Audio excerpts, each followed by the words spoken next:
খামারে ভাই এদিকে আসেন, দাঁড়াও একটা ইন্টারভিউ নিয়ে এদিকে আসেন ভাই। যে আপনার খামারের বয়স কতদিন ভাই? খামারে তো দিলাম ভাই, কিছুদিন হইলো, মাত্র হাঁসের বাচ্চা উঠাইলাম। এটা আপনি একা দিচ্ছেন নাকি? না না, আমি দিছি, আমার সাথে বন্ধু মোজাম্মেল আছে ভিতরে, ইয়ামিন কাজ করতেছে। ও আচ্ছা, ওই ছেলেটা কি কাজের জন্য রাখছেন নাকি? না, ও একটু টাকা কম দিছে তো, এই কারণে শ্রমটা একটু বেশি। ও আচ্ছা ভাই, কয়শো হাঁস উঠাইছেন? আমি হাঁস উঠাইছি 300। 300? জি হ্যাঁ। আপনাদের প্ল্যানিং কি? আমাদের তো এটা ভাই দীর্ঘমেয়াদী একটা পরিকল্পনা আছে আমাদের। মাত্র হাঁসটা উঠাইলাম, হাঁসটা বড় হবে, বিক্রি করব, প্রফিট দিয়ে আমরা এরিয়া আরো বড় করব, এবং আমাদের দীর্ঘমেয়াদী পরিকল্পনা বলতে পারেন। ও আচ্ছা, অনেক কিছু করবো আর কি। হাঁসগুলো আপনি চড়াবেন কোথায়? হাঁস এই যে দেখেন না ভাই, কত বড় এরিয়া আছে। তারপর এই সামনে নদী আছে ভাই আমাদের। তাই?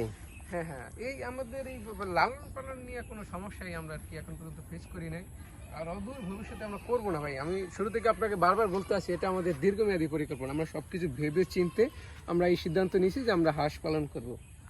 এই তো ভাই। ঠিক আছে ভাই, ধন্যবাদ। আপনাকেও ধন্যবাদ।